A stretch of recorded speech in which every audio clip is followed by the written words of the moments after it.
चारी बाजूनी ती संकट आणि आम्हाला दोघांना स्वामींनी असं अलगद उचलून बाहेर ठेवलं. 2005 पर्यंत मला स्वामी कोण किंवा काहीच माहिती नव्हतं. असं नाही की मी नास्तिक होते. आपले नेहमीचे गणपती येतात, शंकर वगैरे हे जे आपले देवी देवता जे नॉर्मल आहेत. 2005 मध्ये मी आणि माझे मिस्टर काही एका आपण म्हणूया की काही संकट आली म्हणा किंवा काही अशा गोष्टी आल्या की जे आम्हाला आमच्या कुवतीच्या बाहेर होती, काही आमच्या कंट्रोलच्या बाहेर होती आणि आम्ही अशा काही गोष्टी फेस करायला लागलो जिथे आम्ही अडकलो गेलो. तर अशा वेळी एक माझी बहीण आहे, तर तिने मला स्वामींचा एक मोठा फोटो पाठवला आणि मला त्याच्याबरोबर एक तिने सगळं लिहून पाठवलं की संकल्प कसा सोडायचा. 1,00,000 जपाचा तिने मला संकल्प सोडायला सांगितला आणि तिने सांगितलं तू हे कर आणि बघ तू कशी बाहेर पडशील. आणि मी तुम्हाला खरंच सांगते की माझा अजिबात विश्वास नव्हता की मी तिला म्हटलं आम्हाला दोघांना एवढे एफर्ट्स इथे, एवढे प्रयत्न आम्ही करतोय, एवढं सगळं चालू आहे आणि मी जपामध्ये कुठे वेळ घालू.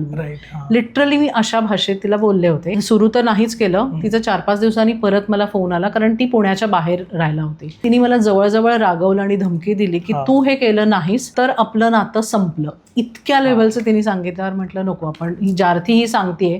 तेव्हा असंही काही मनात आलं नाही की हे स्वामींनीच पाठवलंय किंवा अजून म्हणजे हे युनिव्हर्सल हेल्पिंग हँड आहे युनिव्हर्सचा. एक्झॅक्टली असंही काही मनात नाही आलं. केवळ तिने सांगितलंय म्हणून मी सुरू केलं. पण बिलीव्ह मी, जसं जसं सुरू केलं तसं तसं चारी बाजूनी ती संकट आणि आम्हाला दोघांना स्वामींनी असं अलगद उचलून बाहेर ठेवलं. तो जो काय पहिला एक आम्हाला आलेला त्यांचा अनुभव आहे आणि त्याच्यानंतर म्हणजे बस आम्ही दोघंही खूप स्वामी भक्त झालो.